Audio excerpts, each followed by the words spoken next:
আসসালামু আলাইকুম ভিউয়ার্স। দেখো, এটা হচ্ছে আমাদের খানাকুলের জগদীশতলা। কতটা বন্যাপ্রবণ এলাকা হয়ে দেখুন ডুবে গেছে একদম। মানুষজনের যাতায়াতের খুব অসুবিধা হচ্ছে। এখানটা দেখতে পাচ্ছেন হাঁটু জল একদম ভর্তি হয়ে।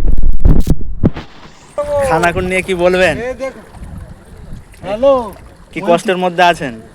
বিরাট কষ্টের মধ্যে 3 দিন যাবৎ এরকম জল ভেঙে ভেঙে যাওয়া আসা করছে। আচ্ছা আর হচ্ছে এই যে ওপর থেকেও বৃষ্টি হচ্ছে, আচ্ছা। কাল থেকে বৃষ্টি আরম্ভ হয়েছে, এই বৃষ্টি হয়েই যাচ্ছে।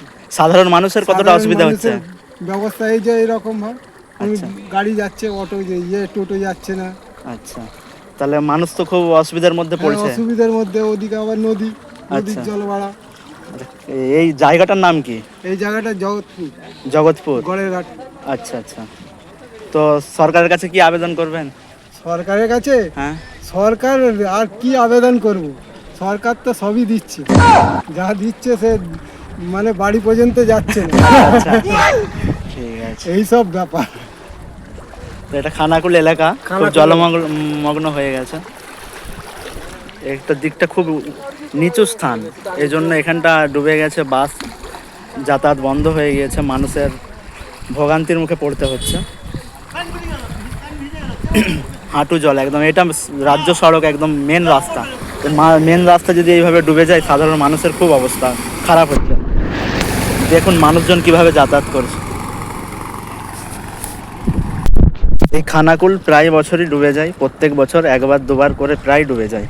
এই বর্ষার জলেও ডুবে যায়, আর বন্যার ডিভিসি যদি জল ছাড়ে, এখানে খুব বন্যাপ্রবণ এলাকা।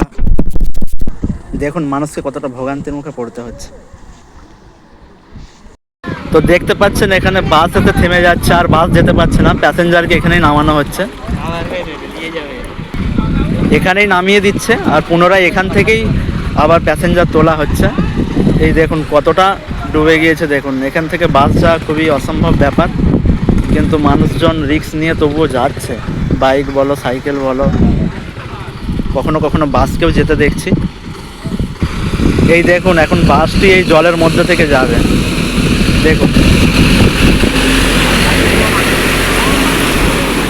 এইভাবেই খানাকুলের মানুষকে প্রত্যেক বছর এই বর্ষার সময় এইভাবে ভোগান্তির মুখে পড়তে হয়। দেখুন কিভাবে যাচ্ছে, যে কোনো মুহূর্তে দুর্ঘটনাও তো ঘটতে পারে।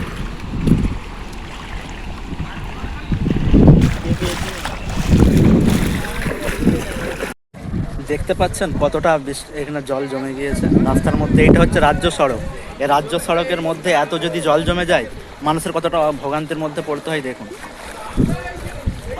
এটা খানাকুলে।